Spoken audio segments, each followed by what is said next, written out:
When Mormon pioneers first began settling in Utah Territory in 1847, they were led by their prophet, Brigham Young, who declared revelation from God designating it as their promised land.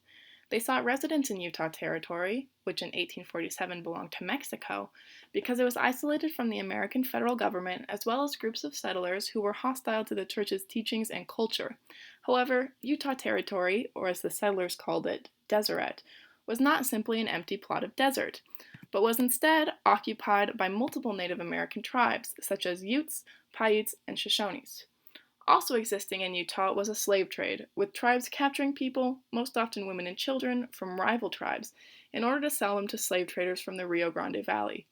The story of Mormon pioneers settling Utah is well known to many today, especially to members of the Church of Jesus Christ of Latter-day Saints, commonly referred to as the Mormon Church. Lesser known, even among members of the church, is that these Mormon settlers participated in the Native American slave trade, were encouraged by religious and political leaders to buy up Native American children, and eventually codified a system of indenture into law with the passing of the Act for the Further Relief of Indian Slaves and Prisoners. This presentation seeks to examine the effects of Mormon involvement in the native slave trade, especially with regards to the children who were indentured. In order to adequately understand the context, we will first trace Mormon settlers' growing involvement in the Native American slave trade. When they first arrived in the territory, Brigham Young did not issue any instructions regarding the slave trade, and most settlers avoided it. However, the 1848 Treaty of Guadalupe Hidalgo changed ownership of the land from Mexico to the United States. Following the admission of the territory into the United States, Brigham Young spearheaded the process of restricting Mexican involvement in the Utah slave trade. This was largely successful, and as a result of it, slave trading tribes lost a large market for their captives. They responded by trying to expand their shrunken market to include Mormon settlers. In one of these attempts, Wakara, a chief of a slave trading tribe, offered Paiute children to Mormon settlers for purchase, to which the settlers declined. The chief then became angry, saying that they had no right to restrict Mexicans from purchasing the children if they themselves were going to buy them. Wakara's brother then, quote, took one of these children by the heels and dashed its brains out on the hard ground, end quote. After which, he threw the body towards the settlers, blaming them for the child's death, arguing that if they had purchased it, the child would still be alive. Thus, a lot of the earliest purchases of native children by Mormon settlers were done out of sympathy for the conditions that these children faced. However, in the early 1850s, Brigham Young, now the territorial governor of Utah, as well as the religious head of the Church of Jesus Christ of Latter-day Saints, announced a change in approach to interactions with Native Americans. Key to understanding this approach is a basic knowledge of Latter-day Saint theology, which includes the concept that Native Americans are descendants of Lamanites. According to the Church, the Lamanites were a subsection of the House of Israel who lived in North America prior to Columbus's arrival. The Lamanites became wicked, ignoring God's commandments, and subsequently were cursed with dark skin. Mormon settlers in Utah subscribed to this theology and often referred to Native Americans as Lamanites. Brigham Young's policy centered around this belief about Native Americans, and he encouraged settlers to, quote, buy up the Lamanite children as fast as they could, and educate them and teach them the gospel so that they should become a white and delightsome people, end quote. Brigham Young noted that he knew the, quote, Indians would dwindle away, end quote, but he wanted to save a remnant of them and convert them to the Church of Jesus Christ of Latter-day Saints. Following Brigham Young's instruction, settlers began purchasing hundreds of indigenous children. In 1852, the Legislative Assembly of the Territory of Utah passed the Act for the Further Relief of Indian Slaves and Prisoners. According to the Act, quote, whenever any white person within Utah Territory shall have any Indian prisoner, child, or woman in his possession, end quote, they can bring the native to a probate judge and get approval to indenture them for a period not exceeding 20 years. Notice how the Act specifies that the indenture can apply to Indian prisoners. Although oftentimes settlers purchased native children from tribes, they also collected children as prisoners following battles between the Mormon Battalion and indigenous tribes, and then distributed them to families to be indentured.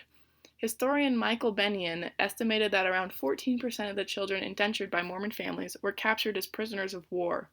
Most of these children had been uprooted from their community after members of their family and tribe were killed by Mormon forces during battles and skirmishes. Sometimes Mormon families allowed the children they indentured to leave and return to their tribes if they wished, but other times they forbid it and forced the children to remain in their household.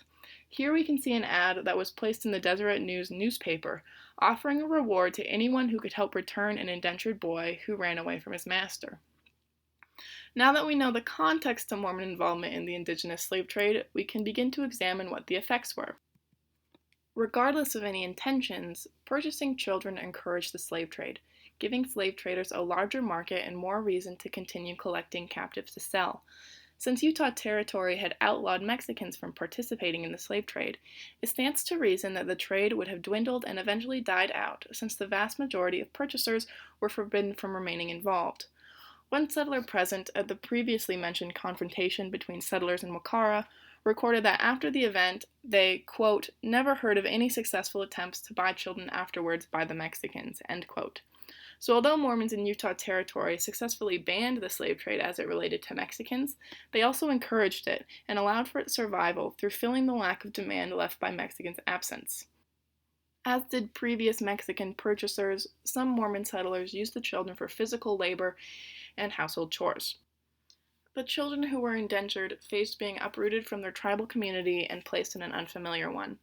Historian Richard Kitchen conducted an in-depth study of the system of Mormon indenture and found that over 400 children were documented living in Mormon households under the system. However, the actual amount of children who were indentured is likely much higher, since many were not documented and many died within the first couple years of contact, leaving no written trace. In the lives of the children, the impact of this system of indenture cannot be overstated. The system of indenture encouraged the erasure of children's cultural identities, with Brigham Young stating that one of the goals of the system was to redeem Native children from the, quote, thraldom of savage barbarity, end quote. Native children were instructed about Mormon theology and were told that natives were a degraded people. Historian Juanita Brooks postulated that, quote, the native children growing up among white children must have sensed their differentness. Some were afraid of Indians, and often, with characteristic thoughtlessness, their playmates made sarcastic comments. Everything combined to create a feeling of inferiority, end quote. Not only were they removed from their homes with their indigenous tribes, but the new homes they were placed in pushed the belief that the children's culture and people were sinful and degraded. Children were instilled with a sense of internalized racism and taught to despise their own identity. While being taught of their need to become a white and delightsome people, Native children were simultaneously restricted from gaining equal footing with white Mormons. In a speech discussing the Act for the Further Relief of Indian Slaves and Prisoners, Brigham Young warned settlers not to, quote, elevate Native Americans to an equality with those whom nature and nature's God has indicated to be their masters, their superiors, end quote. Thus, while being isolated from their community, they were also restricted from becoming equal members of the Mormon community. This is evidenced by the high percentage of Native Americans who remained in Mormon communities but never married. Oftentimes, settlers, even if they had multiple wives, refused to marry indigenous people. In one instance, a native indentured girl named Susie was punished for having children out of wedlock. She told church authorities, quote, I have a right to children. No white man will marry me. I cannot live with the Indians, but I can have children, and I will support the children that I have, end quote. It is estimated that 4/5 of Native men who chose to remain in white society following the expiration of their indenture never married. Native children indentured in Mormon households also faced a high rate of premature deaths due to their lack of immunity to foreign pathogens that Mormon settlers had developed immunities to. One study found that 25% of the indentured children died before they reached the age of 20. However, the real percentage is likely much higher due to the fact that children who died early into their indenture were often not documented.